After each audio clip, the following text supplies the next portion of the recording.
안녕하세요. 오늘은 시니어분들을 위한 맞춤 식습관과 꼭 챙겨야 할 영양소, 그리고 일상 속에서 쉽게 적용할 수 있는 식사 팁과 취미 활동에 대해 함께 알아보려고 합니다. 나이가 들수록 우리 몸은 기초 대사량이 점차 낮아지고 근육과 뼈가 약해지는 경향이 있습니다. 이로 인해 예전과 같은 식사량을 섭취해도 살이 쉽게 붙거나 반대로 충분한 영양소를 공급받지 못해 기력이 떨어지기도 하죠. 그래서 단백질, 칼슘, 비타민 D와 같은 필수 영양소를 어떻게 효과적으로 섭취하고 어떤 음식으로 채워야 하는지가 중요해집니다. 더불어 몸만 건강하다고 해서 만족스러운 노년 생활을 보장할 수는 없습니다. 신체적 건강과 함께 마음의 활기를 채워줄 취미어가 활동도 적극적으로 찾아보는 것이 좋습니다.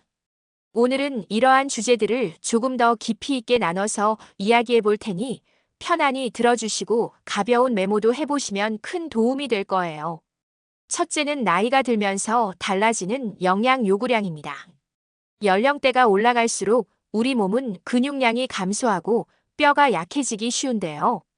특히 여성의 경우 폐경 이후 호르몬 변화로 인해 골다공증이나 골감소증 위험이 커지고 남성 역시 근손실로 인한 기력 저하를 느낄 수 있습니다.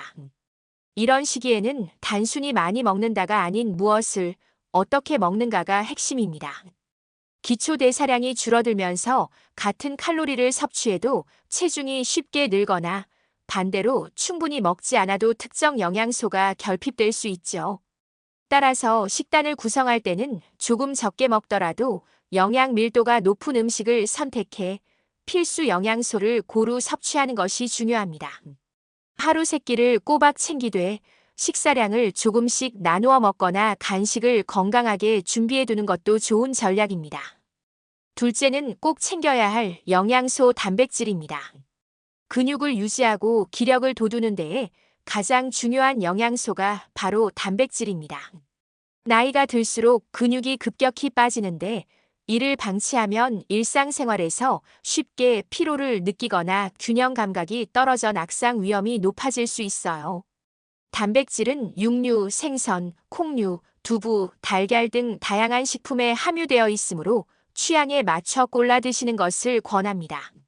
중요한 점은 단백질을 한꺼번에 몰아서 섭취하기보다는 매 끼니마다 적절히 분배해서 먹어야 효율적으로 몸에 흡수된다는 것입니다. 예를 들면 아침에 달걀이나 두부 요리를 곁들이고 점심에는 닭가슴살이나 콩류, 저녁에는 생선이나 살코기류를 살짝 구워 먹는 식으로 메뉴를 짜보세요. 이렇게 하면 하루 내내 단백질이 고르게 공급되어 근육 손실을 어느 정도 예방할 수 있습니다. 셋째는 꼭 챙겨야 할 영양소 칼슘과 비타민 D입니다. 골다공증이나 골절 예방을 위해 칼슘과 비타민 D 섭취는 필수적입니다. 칼슘이 풍부한 음식으로는 멸치, 뱅어포, 콩류, 시금치, 유제품인 우유, 요거트, 치즈 등이 있으며 특히 뼈째 먹는 생선이나 채소류를 활용하면 쉽게 칼슘을 섭취할 수 있습니다. 비타민 D는 칼슘의 흡수를 돕고 뼈를 단단하게 유지하는 데 큰 역할을 해요.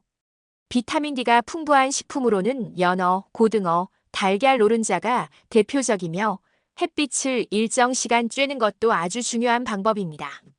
보통 오전 10시 이전이나 오후 4시 이후의 햇빛이 비교적 안전하므로 하루 10에서 15분 정도라도 산책을 하거나 햇빛이 잘 드는 공간에서 가벼운 스트레칭을 해보시면 좋겠습니다. 넷째는 실생활에서 쉽게 적용할 수 있는 레시피입니다. 이제 어떤 영양소가 중요한지는 알았으니 어떻게 요리해서 먹어야 할지가 궁금하실 텐데요. 예를 들어 아침에는 콩가루를 넣은 두부 달걀찜을 만들어 보세요. 두부, 달걀, 콩가루가 고루 섞여 탄탄한 단백질 공급원이 되며 부드럽게 넘어가기 때문에 소화에도 부담이 적습니다. 점심에는 시금치나 브로콜리 등을 넣은 국이나 된장찌개를 곁들여 칼슘 섭취에 신경 쓰고 멸치볶음이나 뱅어포 구이처럼 칼슘이 풍부한 반찬을 추가하면 좋습니다. 저녁엔 비타민 D를 보충할 수 있도록 고등어 구이나 연어 스테이크를 준비하고 채소 샐러드에 구운 콩이나 병아리 콩을 뿌려 단백질을 추가하시면 한층 든든해질 거예요. 조리법은 최대한 담백하게 유지하고 소금과 설탕 사용량을 줄여서 건강하게 드시는 것이 중요한 포인트입니다. 다섯째는 시니어를 위한 식사 팁입니다. 식사 습관을 조금 바꾸는 것만으로도 건강에 큰 변화를 가져올 수 있습니다. 음식을 먹을 때는 꼭꼭 씹어 천천히 드시고 되도록 정해진 시간에 규칙적으로 식사하세요. 간식으로는 견과류나 저지방 요거트, 과일 등을 준비해두면 갑작스러운 식욕을 달래면서도 영양 보충에 도움이 됩니다. 나트륨과 당분이 많이 들어간 과자나 음료수는 최대한 피하고 물이나 보리차 같은 칼로리 없는 음료를 자주 마셔 수분을 충분히 섭취해주세요. 또한 과도한 음주나 흡연은 골밀도를 떨어뜨리고 영양 흡수를 방해하므로 가능하다면 줄이거나 끊는 것이 좋습니다. 이처럼 작은 습관 변경이지만 꾸준히 실천하다 보면 혈압이나 체중이 점차 안정되고 전반적인 활력이 좋아지는 것을 느낄 수 있을 거예요. 여섯째는 시니어에게 유익한 취미와 여가 활동입니다. 아무리 좋은 식습관을 실천해도 마음의 활력을 놓치면 건강한 삶을 지속하기 어렵습니다. 그래서 적극적으로 즐길 수 있는 취미와 여가 활동이 필요합니다. 가벼운 산책부터 시작해 볼까요? 하루 30분 정도 규칙적으로 걸으면 심폐기능 향상과 기초 체력 유지에 큰 도움이 됩니다. 정원 가꾸기나 텃밭 농사는 흙을 만지고 식물을 돌보면서 스트레스 해소에도 탁월하고 직접 키운 채소를 식탁에 올릴 때의 보람도 크죠. 만약 요리에 관심이 많으시다면 시니어 요리 교실이나 커뮤니티 센터의 관련 프로그램에 참여해 보는 것도 추천합니다.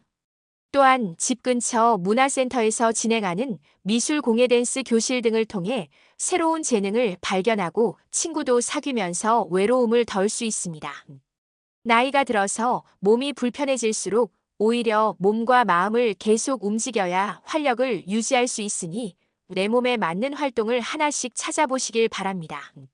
오늘은 시니어분들이 꼭 챙겨야 할 식습관과 영양소, 그리고 일상 속에서 실천하기 좋은 레시피와 취미 활동을 함께 살펴봤습니다. 나이가 들수록 몸은 자연스레 변하지만 이에 맞춰 조금씩 식단을 조절하고 규칙적인 취미 활동을 즐긴다면 건강하고 활기찬 노년 생활을 누릴 수 있습니다. 무엇보다 가장 중요한 것은 작은 변화라도 꾸준히 이어나가는 힘입니다. 처음부터 거창한 목표를 세우기보다는 지금 당장 할 수 있는 것부터 실천하면서 내 몸과 마음이 어떻게 달라지는지 관찰해 보세요. 도움이 되셨다면 구독과 좋아요, 그리고 알림 설정 부탁드립니다. 앞으로도 다양한 건강생활 정보로 찾아뵐 테니 많은 관심과 사랑 부탁드려요. 함께 건강하게 오래오래 삶의 질을 높여가길 바라며 오늘도 시청해 주셔서 감사합니다.